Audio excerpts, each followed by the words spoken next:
Napoleon போனபார்ட்டே, கோர்சிகாவைச் சேர்ந்த இராணுவ பிரமாண்டமானவர், French புரட்சியின் போது முக்கியத்துவம் பெற்றார்.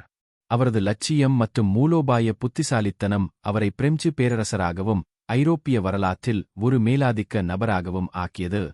நெப்போலியன் தனது அதிகாரம் மற்றும் பெருமைக்கான தேடலில் ஐரோப்பா முழுவதும் பல போர்களை நடத்தினார். 1803 முதல் 1815 வரை நீடித்த நெப்போலியன் போர்கள் அவரது மிகவும் பிரபலமான பிரச்சாரங்களில் ஒன்றாகும். இத்தாலிய தீபகற்பம் உட்பட பரந்த பிரதேசங்களை அவர் கைப்பற்றினார்.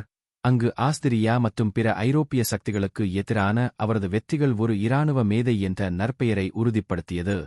நெப்போலியனின் மிகவும் துணிச்சலான வெற்றிகள் மத்திய மற்றும் கிழக்கு ஐரோப்பாவில் நடந்தன.